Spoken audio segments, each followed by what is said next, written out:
बिस्मिल्लाहिर्रहमानिर्रहीम। अस्सलाम वालेकुम नाज़रीन, आप यूट्यूब चैनल देख रहे हैं। मैं इमरान खान हूँ। सैलाब से नुकसानात पंजाब में बढ़ते चले जा रहे हैं।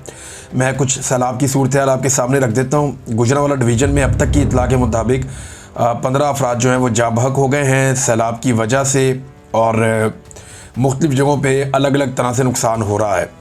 नुकसान की अगर तफसीलात आप देखें तो सबसे ज़्यादा नुकसान फसलों को हुआ है। खड़ी फसलें बहुत बड़े पैमाने पर तबाह हुई हैं और ज़रूरी जो आलात हैं किसान के, उन्हें नुकसान हुआ है। तो सबसे ज़्यादा नुकसान जो है वो फसलों का और ज़रूरी आलात का हुआ है। सिर्फ एक ज़िले की मैं बात करूं तो पाकपतन में 80 किलोमीटर तवील एक पट्टी है, वहाँ खड़ी फसलें पानी के नीचे डूब गई हैं और ये सूरत हाल है फसलों के साथ जो हो रही है। और दूसरा जो बड़ा नुकसान है वो घरों और घरेलू सामान का नुकसान हुआ है। लोगों का करोड़ों अरबों रुपए का सामान जो है वो ख़राब हो गया। ताजरों की दुकानों में पानी चला गया। सियालकोट से ऐसे मनाज़िर आए, बड़े तकलीफ दे। वहाँ पे बारिश लगातार चल रही है, रिकॉर्ड बारिशें हो रही हैं। अब इंडिया वाली साइड पे भी हो रही हैं, पाकिस्तान में भी हो रही हैं, और दरियाओं में भी तूफ़ानी है, पानी बढ़ता चला जा रहा है। और जो सियालकोट के नाले हैं वो ओवरफ्लो होकर शहर की तरफ दाखिल हो गए, उसकी वजह से वहाँ बहुत नुकसान हुआ। तो गुजरांवाला डिवीज़न की मैंने आपको सूरत हाल बताई। पहला नुकसान जो है वो फसलों का है सबसे बड़ा, दूसरा नुकसान जो है वो घरों का और घरेलू सामान का है, और तीसरा बड़ा नुकसान जो देहाती लोग हैं उनके जो मवेशी, गायें, भैंसें, भेड़ बकरियां और मुर्गियां और दीगर जो पालतू जानवर हैं उनका बहुत नुकसान हुआ है। बहुत बड़े पैमाने पर जो जानवर हैं वो बह गए हैं पानी के अंदर। बाकायदा लोग वीडियोस बना रहे थे, वो देख रहे थे कि गायें और भैंसें पानी के अंदर बह कर जा रही हैं और उनके निकलने का इम्कान भी नहीं है। तो गाय जो है उसका वो गाय पानी के अंदर वैसे भी नहीं जाती, भैंस पानी के अंदर नहाती भी है, पानी के अंदर जाती भी है। लेकिन ये जिस तरह का सैलाब है, ऐसे सैलाब से जानवरों का निकलना बड़ा मुश्किल हो जाता है, क्योंकि दलदली इलाके बन जाते हैं किनारों पे, और ये जानवर बहरहाल बहुत बड़े पैमाने पे हलाक होते हैं जब भी कभी सैलाब आता है, और वो सूरत हाल बनी हुई है। तो ये तीन बड़े नुकसानात हैं जो किसानों को हो रहे हैं, देही इलाकों में हो रहे हैं, शहरों में हो रहे हैं, और ये सारी सूरत हाल पंजाब में बनी हुई है।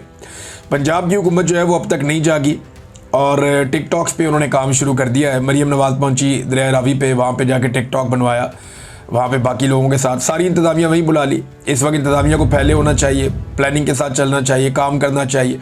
तो मरियम नवाज़ के लिए बाकायदा वहाँ पर एक सेट लगाया गया, उन्हें बुलाया गया, बुलाकर दरिया के पास उन्हें खड़ा करके वीडियो बनाई गई। और जब वीडियो बनाई गई तो सेम टाइम में दरिया के अंदर कश्तियाँ भी चलती हुई दिखाई दी गई। अब ये कश्तियाँ इस वक्त होनी चाहिए थी वहाँ पर जहाँ रेस्क्यू का ऑपरेशन हो रहा है, कश्तियाँ वहाँ होनी चाहिए थी जहाँ पे लोग डूब रहे हैं, जहाँ लोगों को रेस्क्यू करना है, लोगों को निकालना है देहातों से बाहर, कश्तियाँ वहाँ होनी चाहिए थी। लेकिन कश्तियाँ कहीं और पहुँचा दी गई। और जो हुक्मरान तबका है, चाहे वो MPs हैं, MNAs हैं, मिनिस्टर्स हैं, वो लोग अपनी वीडियोज़ बना रहे हैं कश्तियों में बैठ के। 4-4, 5-5 कश्तियाँ एक एक बंदे ने मल ली हैं और उनके अंदर बैठ के उनके टिकटॉक्स बन रहे हैं। एक कश्ती के अंदर कैमरामैन सवार है, दूसरी कश्ती के अंदर सांप सवार है। वो जो बेचारे लोग हैं जिनको रेस्क्यू करना है उनको पूछ ही कोई नहीं रहा, कई कई घंटे वहाँ पे टिकटॉक्स बन रहे हैं।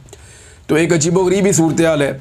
लोग अपनी मदद आपके तहत जो पानी के बंद हैं उन्हें बचाने की कोशिश कर रहे हैं, अपनी मदद आपके तहत लोग अपने घरों को बचाने की कोशिश कर रहे हैं।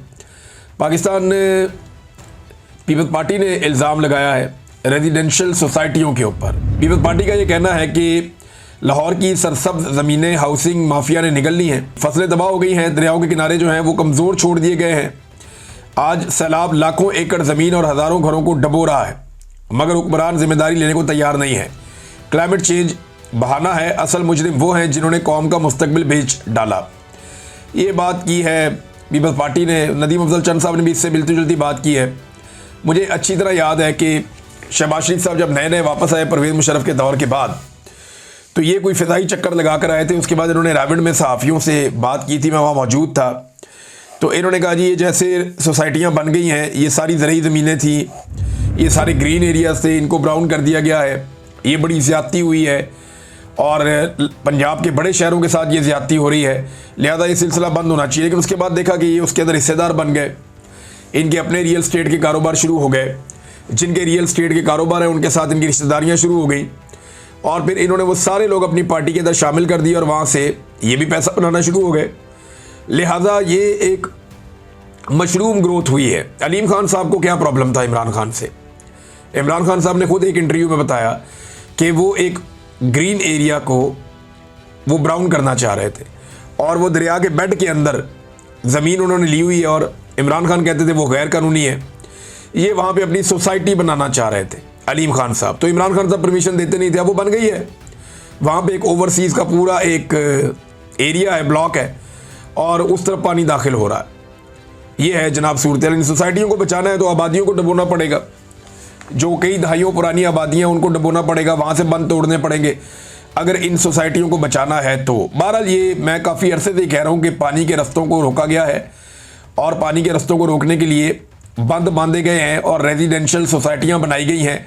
रियल स्टेट माफिया ने इसमें बहुत पैसा बनाया है और लगातार रियल स्टेट माफिया इसमें पैसा बना रहा है। बगैर किसी प्लानिंग के ये सब कुछ किया गया और पाकिस्तान के साथ सख्त ज़्यादती इस मामले में हुई है।